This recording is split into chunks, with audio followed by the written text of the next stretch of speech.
ಹಿಂದೆ ಅಂತಿಮವಾಗ್ತಾರ ದೆಹಲಿ ಮುಖ್ಯಮಂತ್ರಿ ಇವತ್ತು ದೆಹಲಿಯಲ್ಲಿ ಶಾಸಕಾಂಗ ಪಕ್ಷದ ಸಭೆಯನ್ನ ಕರೆಯಲಾಗ್ತಾ ಇದೆ। ಇವತ್ತಿನ ಸಭೆಯಲ್ಲಿ ಮುಖ್ಯಮಂತ್ರಿಯ ಹೆಸರು ಆಯ್ಕೆಯಾಗಬಹುದು। ಬಹುತೇಕ ಪರ್ವೇಶ್ ವರ್ಮಾರನ್ನ ಆಯ್ಕೆ ಮಾಡುವಂತ ಸಾಧ್ಯತೆ ಇದೆ। ಇವತ್ತು ಶಾಸಕಾಂಗ ಪಕ್ಷದ ಸಭೆ ಕರೀತಾರೆ। ಆ ಸಭೆಯಲ್ಲಿ ಒಂದಷ್ಟು ಹೆಸರುಗಳಿಗಾಗಲೇ ಮುಂಚೂಣಿಯಲ್ಲಿದ್ದಾವೆ। ನೋಡ್ತಾರೆ ಯಾರಿಗೆ ಕೊಟ್ರೆ ಸೂಕ್ತ ಅಂತ।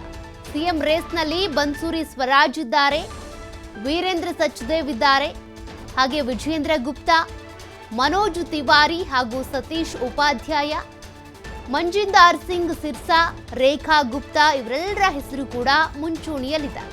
ಜೊತೆಗೆ ಪರ್ವೇಶ್ ವರ್ಮಾ ಅವರನ್ನ ಆಯ್ಕೆ ಮಾಡುವಂತ ಸಾಧ್ಯತೆಗಳು ದಟ್ಟವಾಗ್ತಾ ಇದೆ। ಕಾರಣ ಅರವಿಂದ್ ಕೇಜ್ರಿವಾಲ್ ಅವರ ಪ್ರತಿಸ್ಪರ್ಧಿಯಾಗಿ ಬಿಜೆಪಿಯಿಂದ ನಿಂತಿದ್ದು ಪರ್ವೇಶ್ ವರ್ಮಾ ಅವರು ನವದೆಹಲಿ ಕ್ಷೇತ್ರದಲ್ಲಿ ಇಬ್ಬರು ಕೂಡ ಸ್ಪರ್ಧೆ ಮಾಡಿದ್ರು।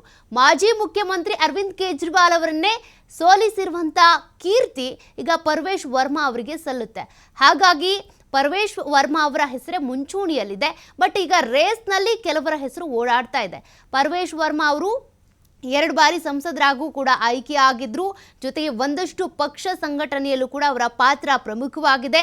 27 ವರ್ಷಗಳ ಬಳಿಕ ಬಿಜೆಪಿ ಅದರಲ್ಲೂ ಕೂಡ ಬಹಳ ಬಹುಮತವನ್ನ ಗಳಿಸಿ ದೆಹಲಿಯ ಚುಕ್ಕಾಣಿ ಹಿಡಿಯೋದಕ್ಕೆ ಅಂತ ತಯಾರಾಗಿರೋದು। ಬಟ್ ಈಗ ಮುಖ್ಯಮಂತ್ರಿ ಆಯ್ಕೆ ಅಂತ ಬಂದಾಗ ಪ್ರಧಾನಿ ನರೇಂದ್ರ ಮೋದಿ ಇರ್ಬೋದು, ಅಮಿತ್ ಶಾ ಇರ್ಬೋದು, JP ನಡ್ಡಾ ಇರ್ಬೋದು, ಹೀಗೆ ಬೇರೆ ಬೇರೆ ರಾಜ್ಯದ ಒಂದಷ್ಟು ಮುಖ್ಯ ನಾಯಕರಿರ್ಬೋದು, ಅವರೆಲ್ಲರೂ ಸೇರಿ ಈ ಒಂದು ತೀರ್ಮಾನವನ್ನ ಮಾಡ್ತಾರೆ। ಇವತ್ತಿನ ಶಾಸಕಾಂಗ ಪಕ್ಷದ ಸಭೆಯಲ್ಲಿ ಯಾರ್ಯಾರ ಹೆಸರು ಮುಂಚೂಣಿಯಲ್ಲಿದೆ ಮತ್ತೆ ಯಾರ್ಯಾರ ಅರ್ಹತೆ ಏನು, ಇಲ್ಲಿ ದೆಹಲಿ ಚುಕ್ಕಾಣಿ ಹಿಡಿಯೋದು ಅಂತ ಬಂದಾಗ ಪಕ್ಷ ಸಂಘಟನೆ ಮಾಡೋರು ಯಾರು, 27 ವರ್ಷಗಳ ನಂತರ ದೆಹಲಿ ಅಂಗಳದಲ್ಲಿ ಕಮಲ ಅರಳ್ತಾ ಇರೋದ್ರಿಂದ ಆ ಜವಾಬ್ದಾರಿಯನ್ನ ತಮ್ಮ ಹೆಗಲಿಗೆ ಹೊರಿಸ್ಕೊಂಡು ಮುನ್ನಡೆಸ್ಕೊಂಡು ಹೋಗುವಂತ ಆ ಪ್ರಮುಖ ನಾಯಕ ಯಾರಾಗಬಹುದು ಅನ್ನುವಂತ ಕುತೂಹಲ ಇದ್ದೇ ಇದೆ। ಕ್ಷಣ ಕ್ಷಣಕ್ಕೂ ಕುತೂಹಲ ಹೆಚ್ಚಾಗ್ತಾ ಇದೆ। ಇವತ್ತು ಮುಖ್ಯಮಂತ್ರಿಯ ಆಯ್ಕೆ ಆಯ್ತು ಅಂದ್ರೆ ಫೆಬ್ರವರಿ 19 ಇಲ್ಲ 20ನೇ ತಾರೀಕು ಪ್ರಮಾಣ ವಚನ ಸ್ವೀಕಾರ ಕಾರ್ಯಕ್ರಮ ಕೂಡ ನೆರವೇರುತ್ತಂತೆ।